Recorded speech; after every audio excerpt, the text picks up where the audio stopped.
one pictures hot air blowing on you as something that would actually feel like a hair blower. It's not like that. It's like fire air. When you're talking 120, 130 kilometers of the most difficult terrain basically on the planet, it's a long way to go. It's the hottest place on Earth with temperatures regularly into the mid-30s. This Canadian explorer and ultra-marathoner set out to transect Death Valley, California this past July. We caught up with him before and after his expedition. The valley is 7,800 square kilometers in size with challenging elevation changes. It sits at 86 meters below sea level and has a hot desert climate with extremely hot summers and little to no rainfall. Ray set out on July 7, 2022 to begin a planned 48-hour traverse. Here's what he experienced. So we started our west to east transect. Steph and I were on a 4x4 track right now, and we're in these amazing trees.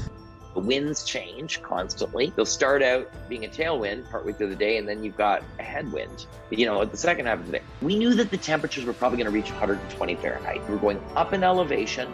We knew this would be the coolest time of day and probably the coolest part of the entire adventure. We pretty much ran every step of the first 30 kilometers to make as much time as we possibly could. We see our crew, we get a full resupply of water and hydration mix and everything else that we were taking in, food.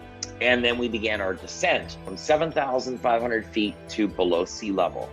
So we're in this narrow slot canyon that you can see here, and this is what we've descended down into.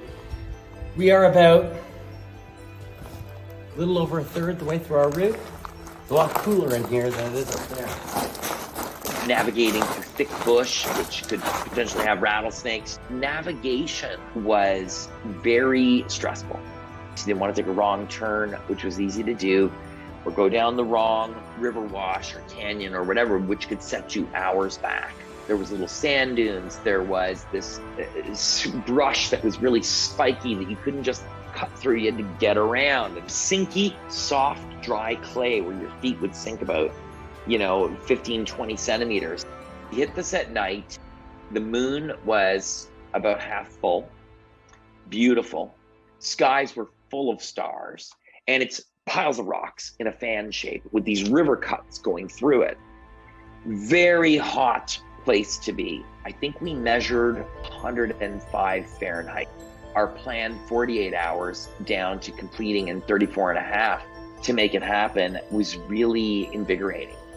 I was a pack-a-day smoker. Through adventure and a change in lifestyle, I found passion for something. Every one of my expeditions is in support of my foundation, Impossible to Possible, where I give young people the opportunity to go on free learning-based expeditions all over the world, to the remotest parts of the world. That is why we do what we do. And me now at 53 is a much different person than I was at 29.